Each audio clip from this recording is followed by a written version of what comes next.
Queridos cofrades y amigos, Ave María Purísima. Sin pecado concebida María Santísima.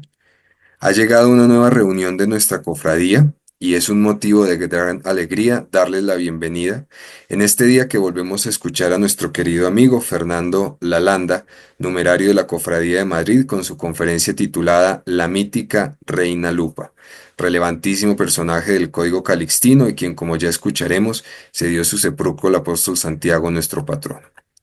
Antes de dar paso en este día a la conferencia programada, quiero referirme a una duda que me fue transmitida con ocasión de la última carta que les dirigí el 1 de marzo último, y entre cuyos temas hice referencia a la figura de San José, el Padre Nutricio de nuestro Señor Jesucristo, de quien celebraremos su solemnidad en 2 días, el 19 de marzo, que aprovecha en muchos países para conmemorar el Día del Padre y ahora, con algo de ingenuidad, en otros países el Día del Hombre.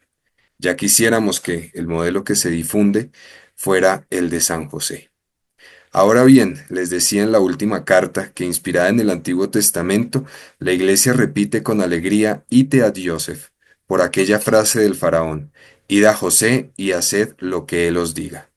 Tal vez por no haber explicado con detenimiento la relación entre la figura de José en el Antiguo Testamento y de San José en el Nuevo, quienes son personas diferentes en la escritura, es que ocurrió esta involuntaria confusión. El José al que se refiere el libro del Génesis, efectivamente es el mismo José, hijo de Jacob y de Raquel, vendido por sus hermanos y que interpretó los sueños al faraón. En el capítulo 41 del Génesis, cuando habla del hambre que atacó a Egipto, el pueblo pidió de comer y el faraón fue quien dijo: "Vayan a ver a José y hagan lo que él les diga". Nuestro San José, como ya les decía, celebramos cada 19 de marzo. Es el esposo de la Santísima Virgen María y el padre nutricio del Señor Jesús. Atención aquí, no es su padre adoptivo, porque San José jamás adoptó a Jesucristo. Es su padre putativo. Putativo en latín significa aparente, que se reputa por tal, y es que San José aparecía a los ojos de los demás como el padre de nuestro Señor Jesús, dado que era el esposo de la Virgen María. San José, también llamado José de Nazaret, aparece en varias partes de los Evangelios, particularmente para lo que aquí toca, en el capítulo 1 de Mateo, versículos 16 y 18, y en el capítulo 1 de San Lucas, versículo 27. En estos apartes, José, nuestro San José, es referido como el esposo de María, y de la cual, es decir, de la Virgen Santísima, nació Jesús, que es llamado Cristo nuestro Señor. Lo que pasa es que cuando Pío IX proclamó en 1870 a San José como patrono de la Iglesia, hizo análoga la figura de José del Antiguo Testamento con la figura de San José en el Nuevo, porque como aquel dio sustento al pueblo en tiempo de hambre y con éste estableció el custodio de los tesoros de la salvación, nuestro Señor Jesucristo y Nuestra Señora la Virgen María, desde entonces en todos los cuadros y capillas donde se colocó la imagen de San José se puso la frase "Ite ad Joseph", la misma del Antiguo Testamento, "Id a José", para indicarnos que así como el pueblo egipcio y también el pueblo hebreo durante ese exilio recurrió a José para recibir el alimento, así nosotros podemos y debemos recurrir al poder intercesor de San José para recibir de Dios las gracias espirituales y temporales que requerimos. Desde ahora entonces deseo a todos una santa y bendecida solemnidad de San José, a quien esta cofradía está naturalmente confiada y dedicada. Ahora tengo el honor de presentar nuevamente ante ustedes a don Fernando Lalanda, miembro de número de la Cofradía del Apóstol Santiago de Madrid y quien además, como ya he dicho, es un gran amigo de nuestra cofradía. Fernando, escritor, investigador y aficionado al Camino de Santiago, es técnico superior de capacitación agropecuaria y desde hace poco más de 45 años se ha dedicado a documentar el Camino de Santiago desde finales del siglo XIX, lo que ha traído consigo la formación de un centro de documentación y archivo único en su género, dentro del cual se cuentan diversas colecciones jacobeas que ha podido exhibir en diversas instituciones, museos y biblioteca.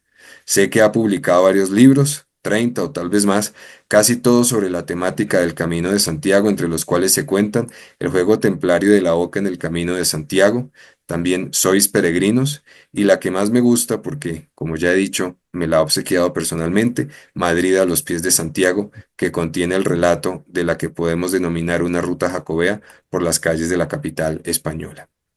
Como ya les decía, la conferencia que escucharemos hoy, titulada La mítica Reina Lupa, nos introducirá aún más en el Códice Calixtino y en los aspectos históricos que rodean al apóstol Santiago, a su sepulcro y al campo de las estrellas que conocemos hoy como Compostela, Santiago de Compostela. Querido Fernando, gracias por tu presencia, siempre bienvenido. Alabado sea Jesucristo. Pues muchas gracias por haberme llamado y participar con vosotros en estas charlas y conferencias. Eh, con referencia a lo que habéis dicho de San José, como celebramos aquí el Día del Padre, y ya es a nivel familiar, a nivel escolar, ya los niños no celebran el Día del Padre en los colegios por la tontería de que los niños que tienen dos madres se pueden ofender. Como si veréis, es una tontería de las que tenemos actualmente de turno, pero vamos, no por eso se deja de celebrar a nivel familiar el Día del Padre y los hijos suelen hacer un regalo, si son muy pequeños, un dibujo a su padre y es una justificación para juntarnos la familia y al menos comer juntos y estar juntos. También no estoy muy seguro si sabéis que aquí en España los Josés los llamamos Pepes. Es más normal que te llamen Pepe que te llamen José. Y viene del padre putativo, de Pepe, pues Pepe.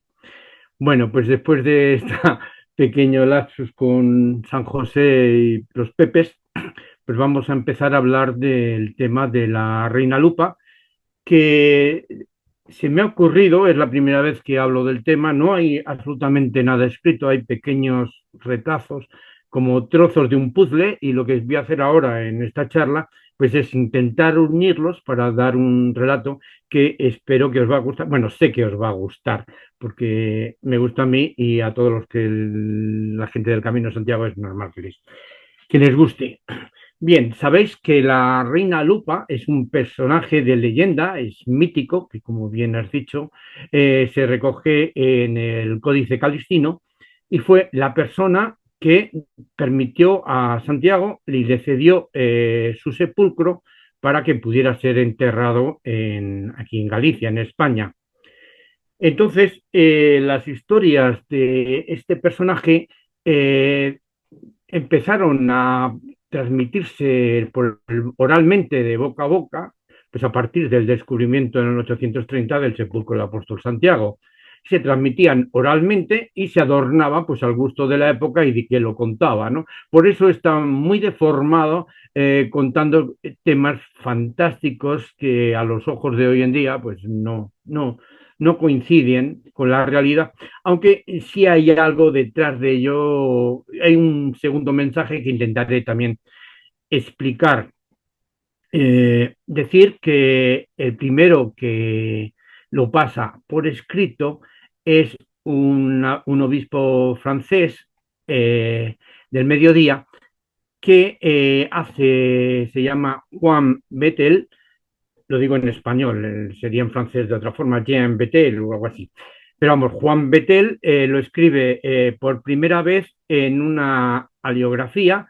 Este señor, he dicho que era obispo del mediodía y dio clases en París, todavía no había universidades, pero él empezó a dar clases de teología en París. Y entre algunos de sus libros hizo esta historia en recopilar lo que se estaba diciendo de los santos, aproximadamente unos 100 personajes, escribe la biografía, lo que llaman agiografías de santos, y esto fue en el siglo XI.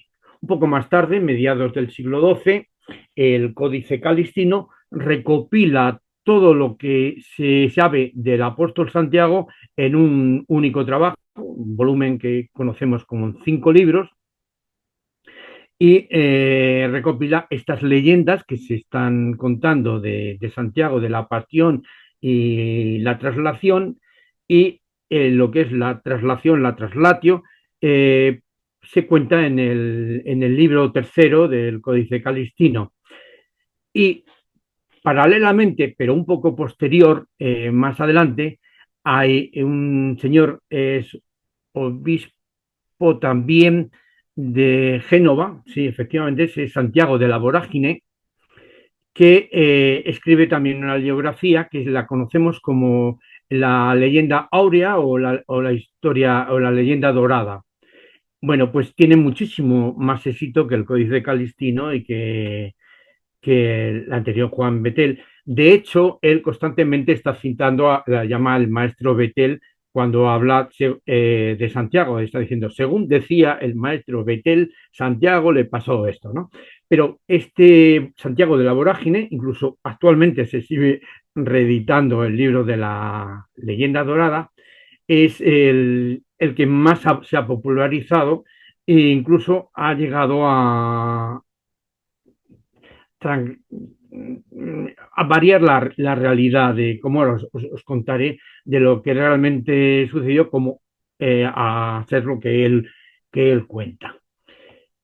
Bueno, pues este señor cuenta la pasión de la, historia, la leyenda dorada, os la resumo un poco. Según Santiago de la Vorágine, la leyenda dorada habla de la reina Lupa y el Códice Calistino habla de una señora que la llaman Lupa. Y prácticamente el relato es igual, con algunas alteraciones. En las leyendas, detrás de una leyenda hay un hecho real.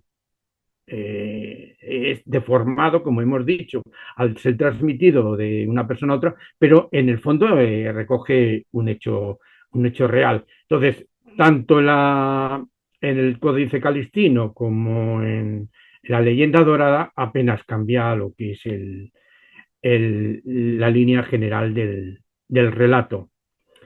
Decir que primero exagera mucho lo que es la pasión de Santiago, en Jerusalén lo adorna de magos, una serie de cosas que no vienen al caso, pero decir que la única fuente que tenemos de la pasión de Santiago, de la muerte de Santiago, viene dada por el hecho de los apóstoles.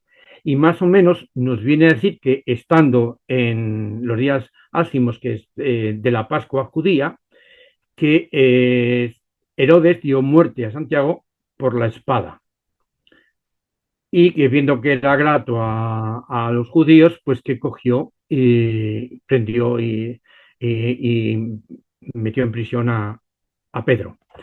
Bueno, esto aunque parezca corto, da muchísima información y comparado con lo que cuenta la leyenda dorada, dice que la leyenda dorada que le cortaron la cabeza por orden de Herodes, fue degollado o le cortaron la cabeza. Y esto es lo que ha pasado a la historia, porque luego los artistas empezaron a dibujar y a pintar al apóstol Santiago siendo decapitado. Y la realidad, la única fuente que tenemos, como hemos dicho, los hechos de los apóstoles nos dice que murió a espada. Puede ser que fuera pinchada, le pudieran dar en la cabeza, se lo pudieran cortar o le pincharon o le cortaron una vena. Esa fue la muerte de Santiago. Pero resulta que durante la celebración de la Pascua judía estaba, según la ley judía, estaba prohibido ejecutar, de hecho, y de juzgar. De hecho, cuando recordamos Jesucristo, fue apresado pasada la última cena, pasada la celebración de la Pascua. Entonces fue juzgado y condenado, pero fue pasada la Pascua. Entre otras cosas, porque en una ciudad de Jerusalén que podía tener 20, 30.000, 40.000 habitantes en condiciones normales, cuando llegaba la Pascua judía, podía reunirse 400 o 500.000 personas. Entonces, la guarnición romana destinada allí era relativamente pequeña para contener una masa enfadada de medio millón de judíos, todos hombres. No, las mujeres no participaban en la Pascua. Entonces, medio millón de judíos cabreados son muchos judíos, por lo cual se abstenían de ejecutar durante la Pascua. Pero es que, y por eso dice que no alteró, no enfadó a los judíos cuando dice que Herodes mató a Santiago. Posiblemente fuera un encuentro casual, tirarían de espadas, porque los apóstoles iban armados, con espadas, tirarían de espadas, iba San Pedro, que también había antes cortado la oreja a un empleado del Sanedrín, pues posiblemente la guardia pretoriana que llevaba Herodes, que se le había regalado Calígula, que era una guardia germánica, pues le diera con un gladio y le matara inmediatamente a Santiago. Pero no pasa nada. Entonces se le dio un tratamiento a Santiago de bandolero, por así decirlo. Entonces, si se mataba un bandolero casualmente en un enfrentamiento, pues y esto no molestaba a los judíos, que no les molestó, porque lo que les molestaba era que Santiago fuera acompañado de gentiles, discípulos gentiles, pues no pasó nada. Y entonces, no solamente mataron a Santiago, sino que condenaron su cuerpo a tirarlo al estercolero de Jerusalén, de Argeria, para que fuera devorado por las alimañas, los zorros, los buitres o cualquier alimaña que fuera. Y ahí sus discípulos fue cuando por la noche, parece ser, rescataron el cadáver de Santiago y se lo llevaron al puerto de Jope para embarcarlo.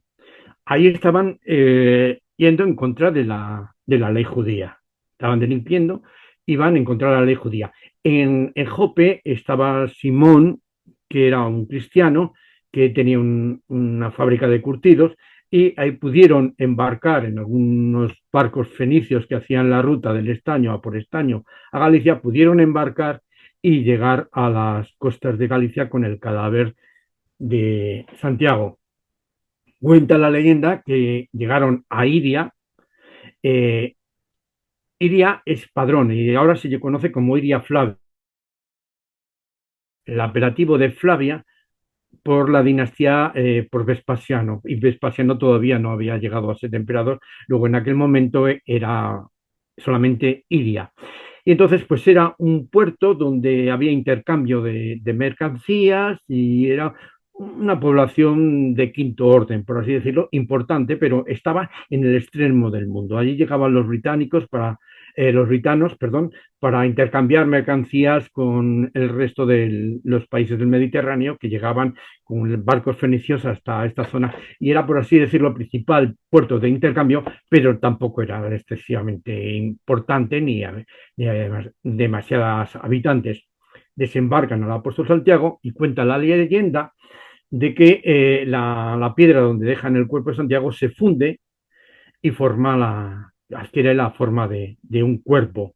Parece ser que esto coincide con los enterramientos visigóticos, los huevos que esculpían la piedra para darle forma antropomórfica, se llaman tumbas antropomórficas, y esta tumba existe. Lo que pasa es que el río Ulla ha cambiado el curso y eso se ha quedado un meandro desecado que están los arqueólogos detrás de tanto de encontrar esta piedra que está escrito que existe, y recientemente, en el siglo XIX, pues todavía parece ser que se podía distinguir esta piedra. Y también como están buscando lo que es el puerto fluvial de Iria en aquel momento. Total, que nos dice ya el código de la leyenda, el códice calistino, que andan como 4 millas hasta llegar un campo y preguntan de quién es ese terreno. Y les dicen, en el Códice Calistino, que es de una señora que le llaman Loba y que tiene muchísimo poder, y en la leyenda dorada lo llaman la Reina Lupa. Entonces, también lo que dice el Códice Calistino, y esto es importante, quedaros con ello, es que ahí existe un templo, donde hay un ídolo que viene la gente a adorar ese templo. Ese templo que menciona, ese es el mausoleo del apóstol Santiago, donde fue enterrado Santiago y que perdura hoy en día. Entonces, los discípulos de Santiago hablan con esta señora y le dicen que por favor que les deje un sitio para enterrar a Santiago, se queda maravillada del viaje fantástico que han hecho y le dice que sí, pero que tienen que pedir permiso al rey de España. En un lado dicen el rey de los gallegos, el rey que vive en Duyo. Duyo es una población ya desaparecida, sepultada por el mar, que está en la zona de Fisterra, y que ahí hubo cierta resistencia a los romanos, y puede ser, dicen, el mítico rey Breogán, que conquistó Irlanda, pues que era ahí. Pero en realidad lo que está haciendo esta señora es mandarle a la autoridad que en ese momento ostenta Roma. Ella es una ciudadana romana, como veremos, pero no tiene poder de mandar, de legislar, ni nada. Que lo tiene es el legado del emperador, que también es el legado militar. En ese momento habían pasado las guerras cántabras, y había una legión, la 10ª Gémina, que estaba en Caldas del Rey. Es Aquae, Aquareg, no me acuerdo ahora el nombre exactamente. Y entonces, donde estaba la legión es donde estaba el legado de Roma. El legado solía ser de la casta senatorial, eran senadores, las familias originales de la primitiva Roma, que eran lo que ostentaba la máxima nobleza de militares, y tenían destino a lo mejor de 5 años y luego volvían otra vez a Roma, pues a medrar con su carrera política, y todos terminaban haciendo el servicio militar, pues cortes. También en Lucus Augusti, en lo que es Lugo, también habían cortes auxiliares, pero no eran legionarios romanos, eran cortes. Pero donde estaba el legado de Roma, el que mandaba en ese momento en Galicia, estaba en Caldas del Rey. Entonces, hasta allá se van los discípulos de Santiago y dicen que van de parte de la reina Lupa y los recibe muy amablemente este señor. Pero cuando le dicen que están llevando el cuerpo de Santiago, el hombre entra en cólera y los manda a detener, y posiblemente los mandará a ejecutar. ¿Por qué? Porque según la legislación romana estaba prohibidísimo el transportar cadáveres. Y eso los romanos lo tenían, lo llevaban muy serio. Había una ley de las 12 tablas, y a partir de ahí estaba legislado como el tratamiento que tenían los cadáveres. Entonces, tenían prohibido ser enterrados o incinerados y depositados dentro de las ciudades, y lo que hacían en zonas apropiadas para ello, al borde de los caminos y cerca a los anfiteatros o donde había gladiadores, para que los muertos se entretuvieran viendo pasar a los caminantes o a los luchar a los gladiadores, en las escuelas de gladiadores también, y así no interrumpieran la vida de los vivos. Y estaban bajo la soberanía de los dioses manes, que eran los dioses de los muertos. Y una vez que se depositaban las cenizas, o se inhumaban los romanos, esa tumba era sagrada. Eso ya pertenecía al Estado, eso era sagrado y no se podía alterar. Y mucho menos se podía coger un cadáver sin un consentimiento muy especial y trasladarlo. Y eso estaba condenado con la pena de muerte. Luego, por alguna causa que no explican, logran escapar estos discípulos, y hay un episodio de que cruzan un puente y cuando les están persiguiendo se derrumba el puente y se ahogan los que les persiguen. Esto es poco que creíble, pero el caso que cuando llegan otra vez de vuelta al dominio de la reina Lupa, pues esta se queda extrañada de que vuelvan con vida, porque ya sabía que en cuanto le contaban que iban trasladando un cadáver, pues que los iban a detener.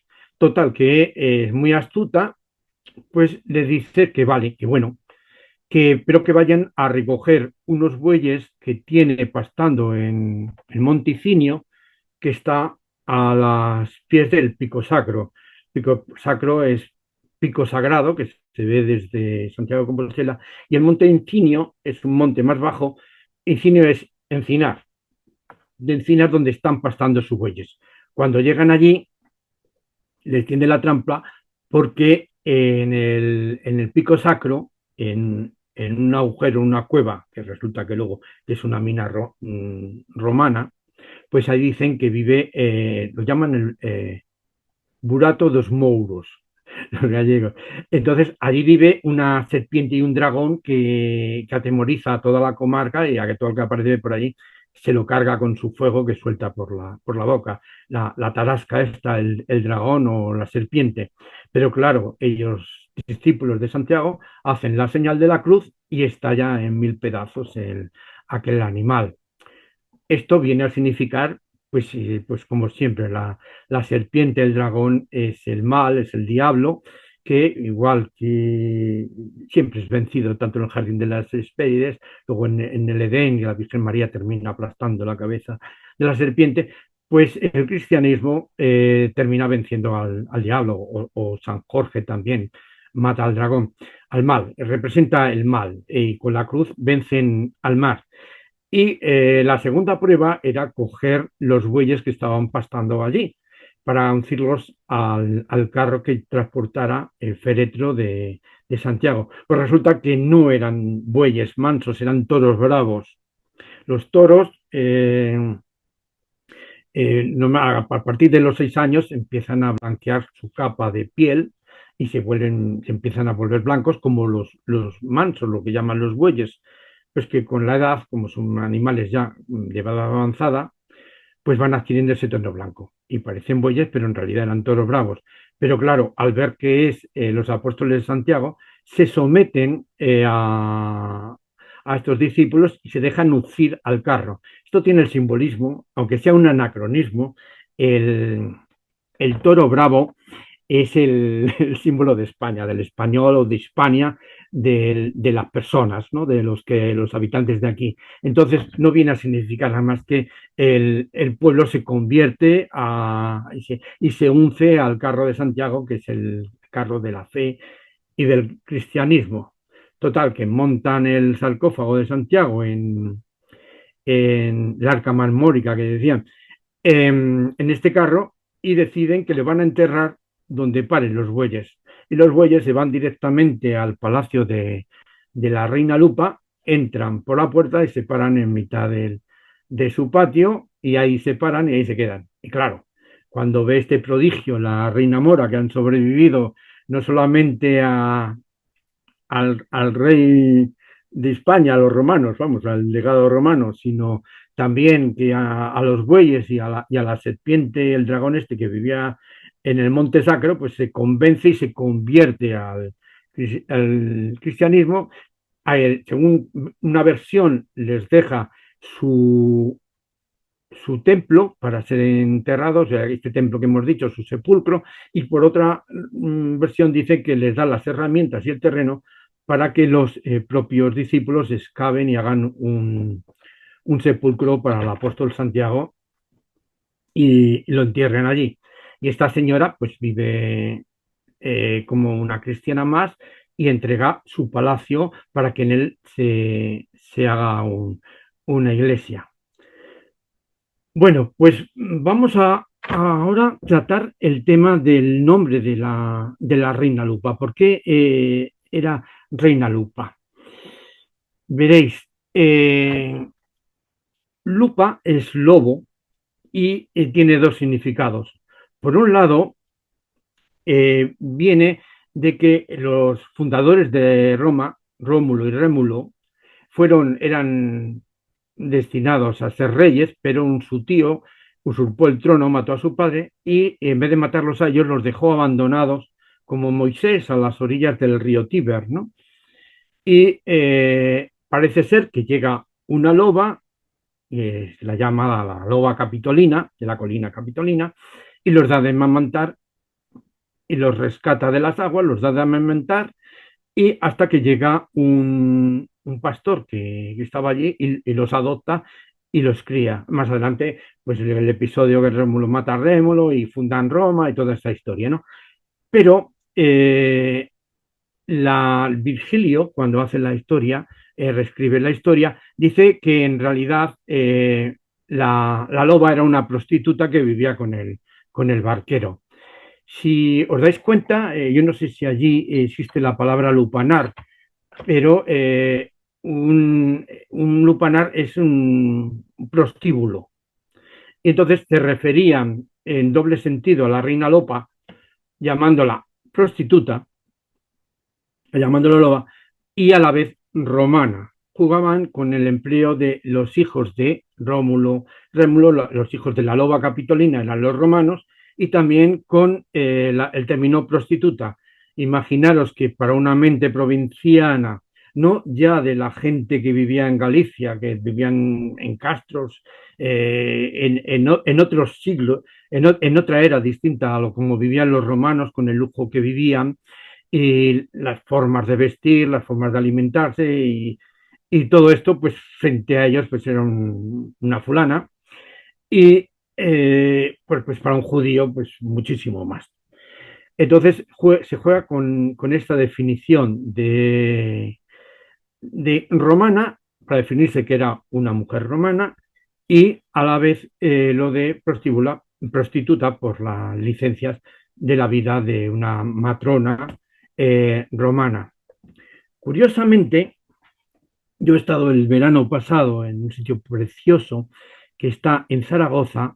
Existe un mausoleo igual al que fue enterrado Santiago. Es un pueblo que se llama Favara y se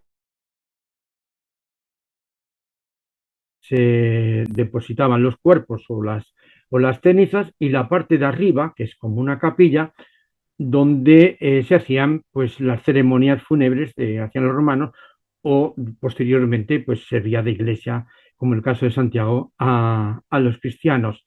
Me introduje en el interior y entonces unas fotografías y es perfectamente igual al dibujo del tumbo A de la biblioteca de Santiago de Compostela, que está dibujado del natural en el siglo, tomado del natural del siglo XII. Es una bóveda de cañón, un espacio reducido en unos 4 metros por 4 metros y apoyada esa bóveda de cañón sobre una ménsula corrida, sobre unos apoyos que sobresalen de la pared. Es clavada y por la parte exterior pues es como un templo con unas columnas en la puerta y un tejado a dos aguas y un frontón.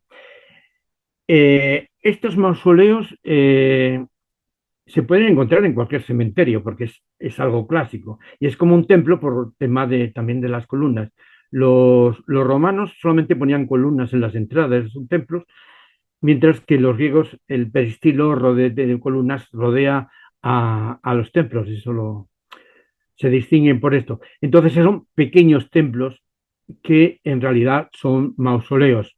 Pero lo más curioso de todo esto, que el título del personaje para el que fue realizado este mausoleo se llamaba Lucio Emilio Lupo y no era el primo de la reina Lupa. Recibía el nombre de Lupo, pues quizá como astuto, quizá, mientras el otro era el nombre, genome y el pronomen, lo de Lupo era el apelativo, el mote que se le ponía, ¿no? de Lupo. Pero no os extrañéis, porque aquí uno de los apellidos, me imagino que hay también más conocidos y más generalizados, es el de López, que López en realidad utiliza la partícula es, como González, Fernández, demás, para decir que es hijo de Lupo, hijo del lobo, o hijo de, en caso de Fernández, pues es hijo de Fernando, sería Fernández. Bueno, pues está la casualidad de que este mausoleo es completamente igual bueno, parecido, al menos exteriormente, al de Santiago de Compostela y en vez de ser el mausoleo de la Reina Lupa, pues es el mausoleo de Lupo. Bueno, os explico ahora lo del mausoleo, cómo es. Salvo el Códice Calistino, que dice que había ahí un templo, no se vuelve a hablar de mausoleo romano hasta el siglo XIX, cuando la arqueología lo redescubre. Hasta ese momento era el lugar de enterramiento de Santiago. por así decirlo. No se sabía exactamente que era un templo romano o un mausoleo. Entonces, este mausoleo de Santiago de Compostela estaba situado en una ladera. Santiago de Compostela, como bien sabéis, es un sitio que llueve muchísimo, hay muchísima agua.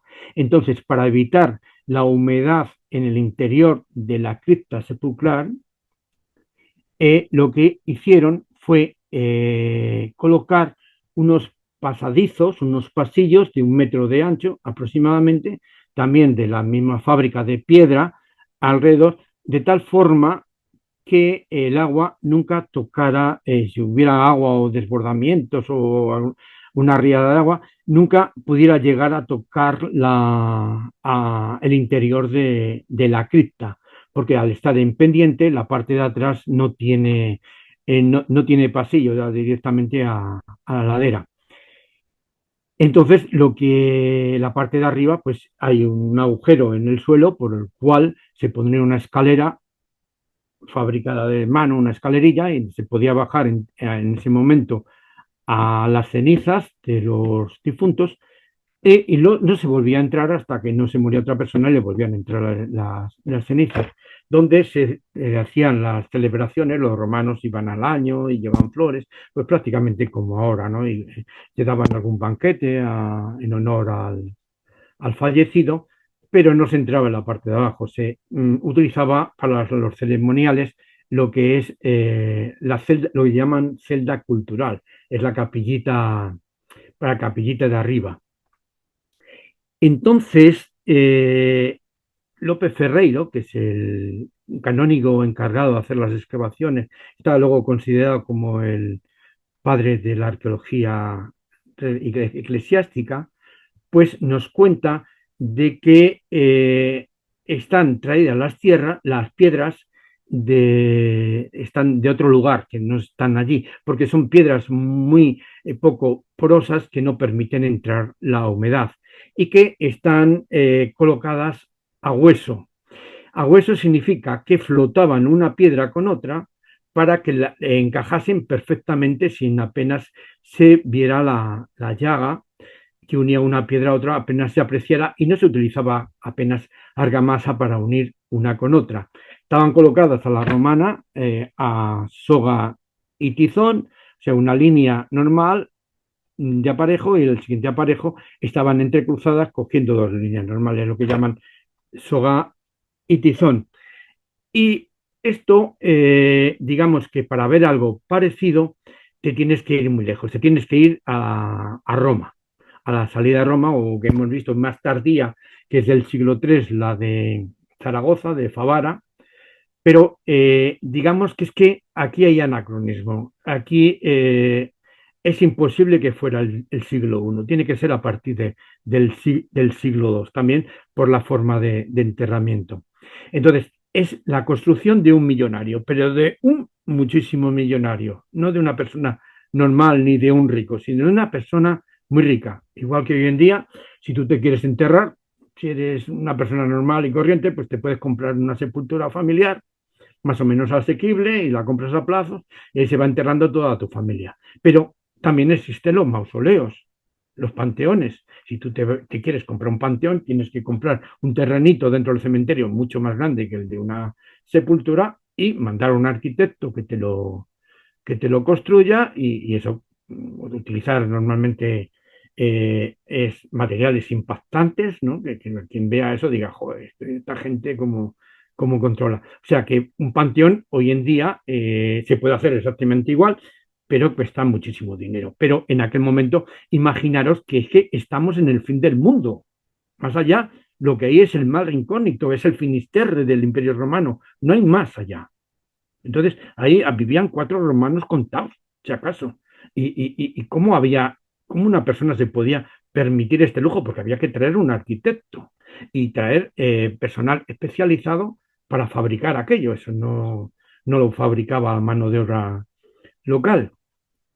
¿Cómo nos explicamos esto? Yo he pensado que la única explicación posible es que fuera una villa romana y fuera de un magíster metalúrgico. Vamos a ver. En el siglo I se vivió en Galicia la fiebre del oro, antes que de las médulas. Entonces había muchas minas de oro y estaban a cargo de estos magísteres metalúrgicos, uno por región. Era el Conventus de Gallaecia, pertenecía a la provincia tarraconensis, que la capital era Tarragona, que está, pues posiblemente estará a 700, 800 kilómetros, o no, bastante más, de Iria Flavia. Entonces, este señor vivía la romana, se construiría una villa romana con una domus espectacular en el campo, alejada de la ciudad, la mediocre ciudad que sería Iria, que estaba a unos 20 y tantos kilómetros y en caballos lo hacía en 2 horas, y estaba junto a dos vías romanas, la vía 19 y la vía 20 del itinerario antonino. Entonces, a través de estas vías romanas se llegaba fácilmente, pues, a los asentamientos mineros donde estaba y se extraía el oro. Entonces, este señor era el que controlaba con destino a Roma la metalurgia de oro y de estaño de Galicia. Por eso tenía estas riquezas. Era de clase equite, de los caballeros de la segunda línea, que eran los equites, mientras los senadores medraban políticamente, estaban destinados un tiempo como cónsules o como legados y sacaban se establecían más tiempo. Algunos se dedicaban a suministrar el trigo a Roma o los caballos, demás, se quedaban más tiempo en este sitio, vamos, se instalaban perfectamente en este sitio, pero era la segunda línea de ciudadanos romanos, lo que llamaban los equites, que eran los caballeros, los que originalmente podían haber tenido un caballo. Entonces era la clase más adinerada y que podía permitirse estos lujos, sobre todo, imaginaros el suministro de oro a Roma que daba Galicia en ese momento. Y hay otro detalle que nos dice que esto era una villa rural romana, que las excavaciones arqueológicas que se hicieron en 1950-1960 estaban parte a cargo del monseñor Guerra Campos, que era obispo de Cuenca, y además era arqueólogo. Pues este señor descubre dentro de la catedral, en el subsuelo de la catedral, en el crucero de la derecha, con dos antiguas construcciones, la cimentación de dos antiguas construcciones romanas del siglo II o III después de Cristo, que dice que son unas termas romanas. Entonces dice, bueno, joder, unas termas, seguramente que no había termas en Iria Flavia, ¿no? Eso se lo podía permitir una ciudad más importante o una persona muy rica para su casa. Ha habido comparativamente con otras villas romanas, las termas se ponían separadas de lo que es la domus, la casa principal donde se habitaba, para evitar también humedades, pero muy cerquita, separada por un pequeño jardincito, y también junto a las letrinas, porque solían tener el agua corriente para que se llevaran sus detritus. Bueno, pues ahí aparecen del siglo II o siglo III unas, y lo dice un arqueólogo que era obispo. O sea que ahí no se pudo asentar eh, una, los paleocristianos, por así decirlo, pues hasta pasado el siglo II o siglo III, porque fue la familia que ostentaba el palacio la domus, y tendría la posibilidad de costear y poder tener una- unas, unas saunas de estas, unas termas. Entonces, lo que es el mausoleo, como hemos dicho, se solían ponerlo, enterrar los muertos. Vamos a volver un poco con lo de los muertos. Lo ponían junto a los caminos. Las villas se unían a las calzadas por calzadillas. En el Camino de Santiago tenemos unas villas romanas que están unidas por calzadilla, que ha recibido la población el nombre de esto. Entonces, pero no estaban en la misma vía romana. Y dicen los arqueólogos, no está localizado el sitio exacto, pero cada veintitantos kilómetros los romanos colocaban una estación de servicio en sus vías de comunicación, los llamaban mancio, y allí se podía comer, se podía dormir, se podía cambiar de caballo, había una pequeña guarnición que daba seguridad y obreros que iban reparando las calzadas. Se sabe la existencia por historia, pero no se sabe la localización de Asegonia. Hay muchos autores que dicen que el mausoleo este era el mausoleo del enterramiento de la estación de servicio. Y vamos, ni de coña, en absoluto.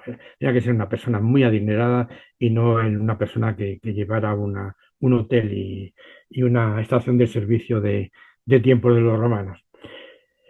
Pero resulta que han aparecido más estelas funerarias. Las estelas funerarias de la zona.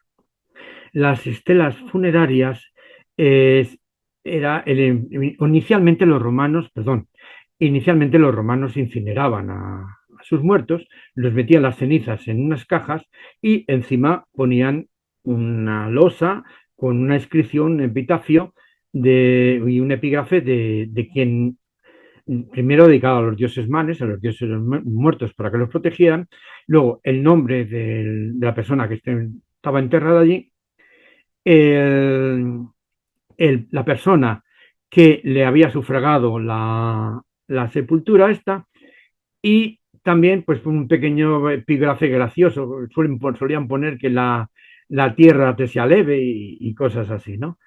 Pues se han encontrado o han existido varias esquelas, creo que tres o cuatro, en esta zona de Compostela. Ya no existen, pero resultó que las conocemos porque en el Renacimiento hubo una serie de personas que empezaron a coleccionar epígrafes y inscripciones clásicas, griegas y romanas. Si te vas a Roma, te metes en muchos patios, pues esas colecciones de pequeñas inscripciones las tienen colgadas en los patios.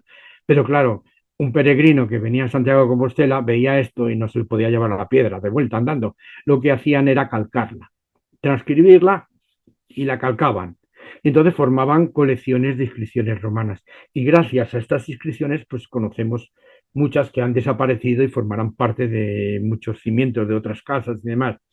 Concretamente, en la ciudad de aquí madrileña de Alcalá de Henares, la universidad tiene un depósito, un archivo importantísimo que contiene todas estas colecciones que sabemos o la transcripción de estas colecciones y se llamaban Soguayes o algo así, tenían un nombre rarísimo, a ver si lo tengo aquí, Sillogues, nombre rarísimo, menos mal que lo tengo ahí apuntado, pero si no, no me acuerdo.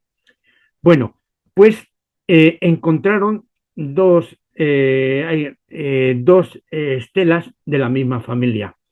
En la primera es un tal Marco de apellido Mueta o Muetia, que viene a ser traducido, y voy a hablar de ello, como Modesto.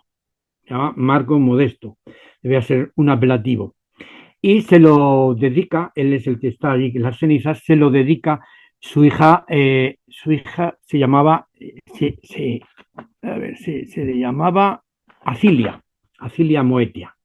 Pero resulta que la segunda estela que tenemos es de esta propia Acilia, que se la dedica su hijo Senesio.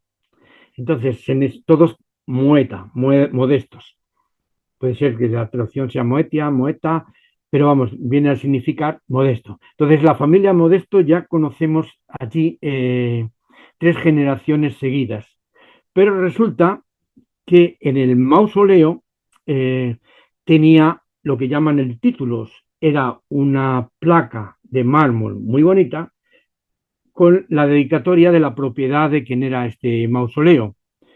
Vi primero con la inscripción que ponía dedicado a los dioses manes, Atia Moetia, Atia Modesta, se lo dedica a, eh, a su nieta Viria, de 16 años, que por testamentaría, porque lo habían dejado en testamentaría, y Atia firma junto a su marido Atius.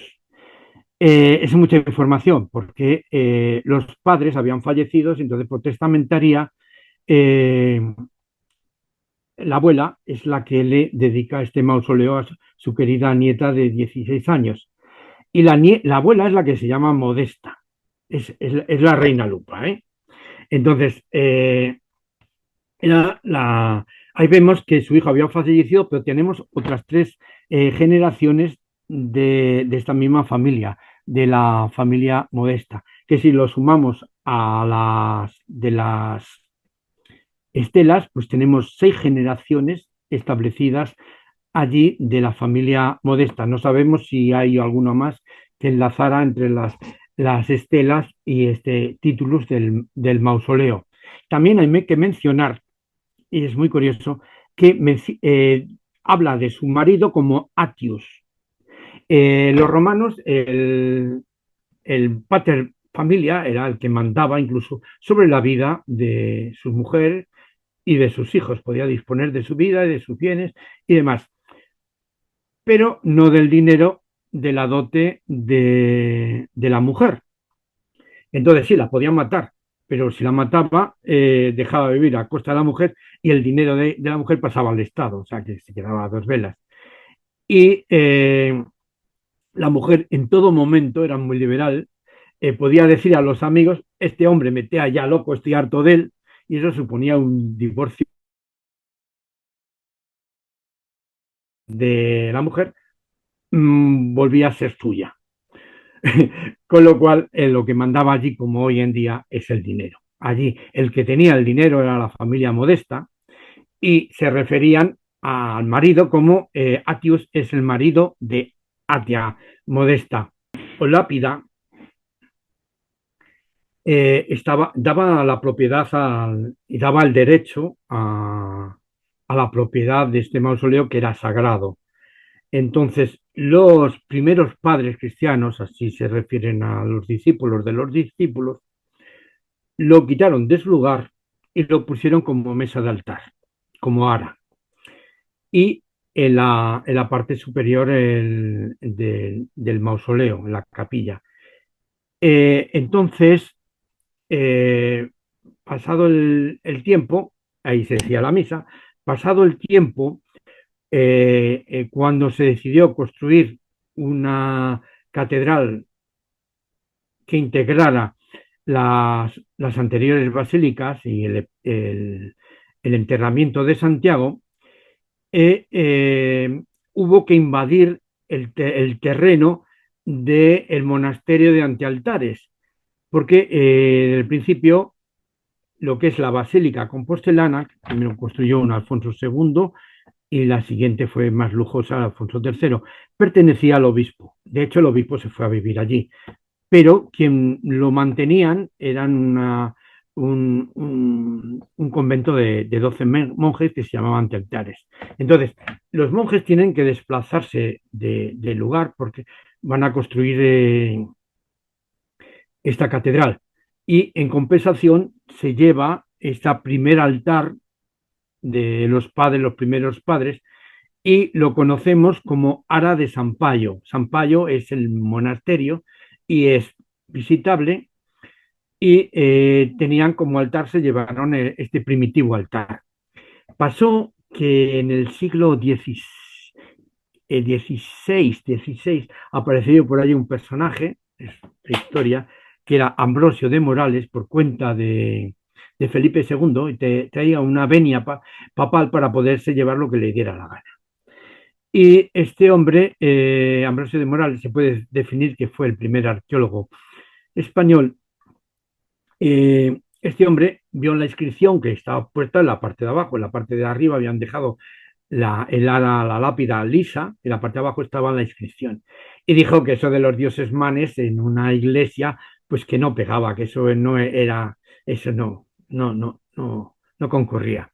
Y entonces el obispo San Clemente mandó que lo picaran y desapareció y hicieron una inscripción más pía en su lugar. Pero claro, la transcripción ya había quedado ya dedicada a los dioses manes para Viria Moetia de parte de Atia Moetia y su marido Atios. Y por eso lo podemos saber. Y ese Ara de San Payo pues está ahí todavía.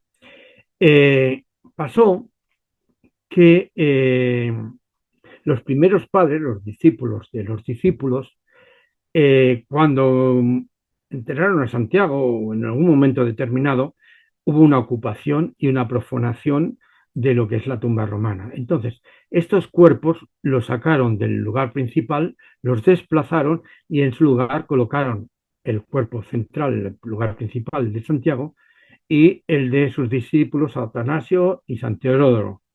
Y ya no se volvió a saber más de esta señora Reina Lupa, ni Atia Moetia, ni nada, porque el obispo Gelmírez,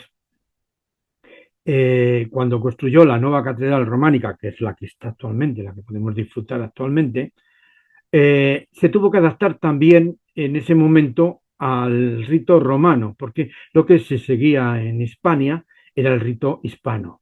Entonces, se decía misa en el interior fuera de la vista del público, de los asistentes a la ceremonia. Pero el rito romano precisaba que la ceremonia de consagración fuera abierta, que se pudiera ver. Entonces mandó desmantelar la parte de arriba de la capilla y enterró debajo y lo hizo inaccesible el enterramiento del cuerpo del apóstol Santiago.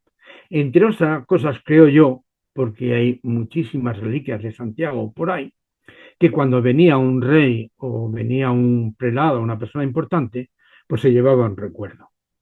Entonces, lo que era importante era el cuerpo completo del apóstol de Santiago, pues se iba desmembrando, se iba deshuesando aquello y se estaba quedando sin sustancia. Y en cambio, en otros sitios empezaba a haber culto con estas pequeñas reliquias que se iban sacando eh, de Santiago. Entonces decidió acabar con ella, dice, se acabó, lo convertimos esto en un sagrario, digo en un sagrario, en un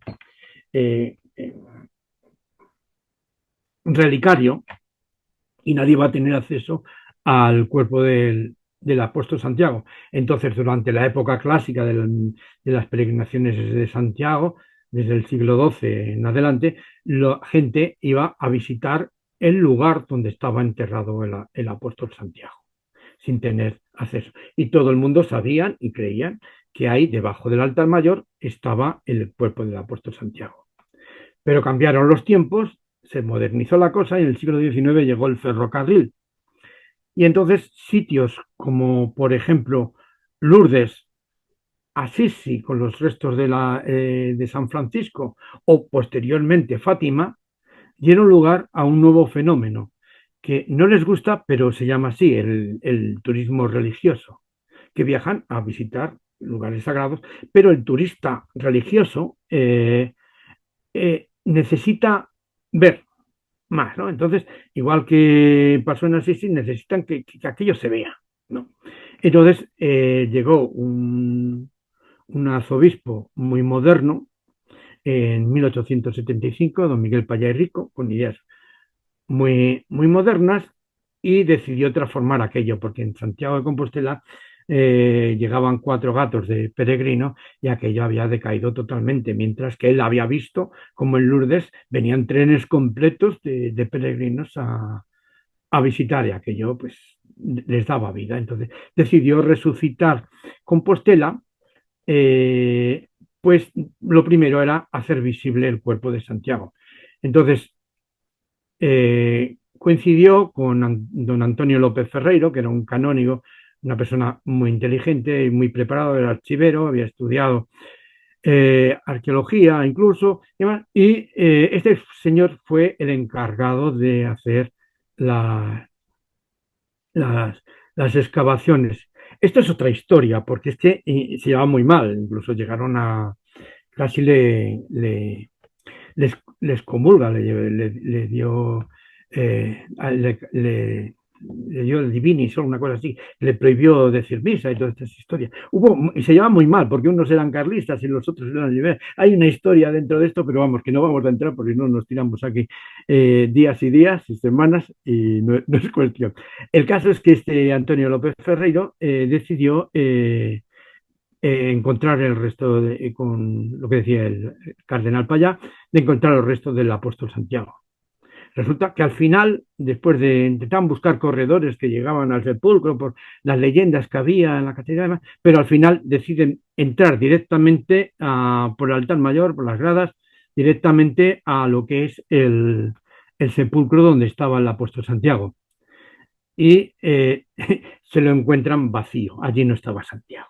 Se lo encuentran lleno de escombros porque había habido un siglo antes, unos siglos antes, había habido una renovación barroca y habían entrado allí y lo habían llenado todo de escombros. El caso es que Santiago no estaba allí.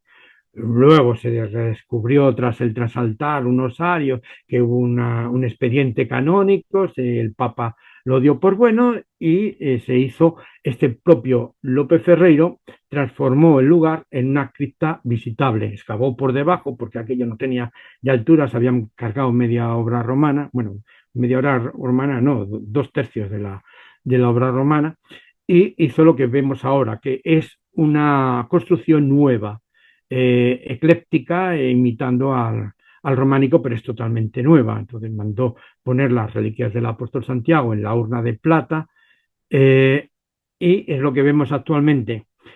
Pero resulta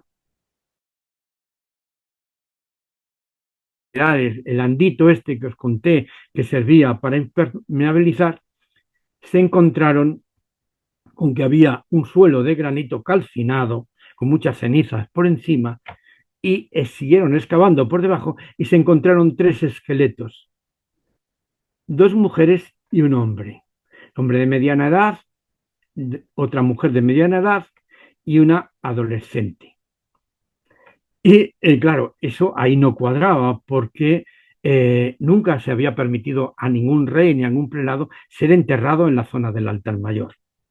Allí solamente podía estar Santiago. Al menos se basaban en esto. Y no se encontró algún huesecillo suelto, pero no se encontró más que esto. Y entonces dijeron, bueno, ¿y esto cómo puede ser?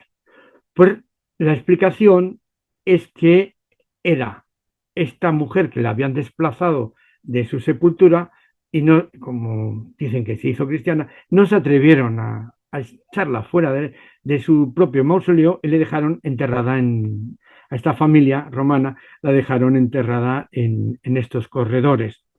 Lo losaron por arriba y cuando llegó Almanzor en el año 997, o sí, 997, arrasó con todo, lo destruyó todo, lo extendió todo, no dejó piedra con piedra. El apóstol Santiago, por supuesto, se había evacuado junto con toda la población de Santiago, pero no quedó piedra sobre piedra. Pero claro, lo que no pudo destruir era el subsuelo donde estaba esta señora. Entonces dieron la explicación de que esa señora estaba allí antes de Almanzor. Entonces, que no podía ser otra sino la reina Lupa y su marido Atius, Atia Moetia, su marido Atius y su nieta, que era la adolescente Viria.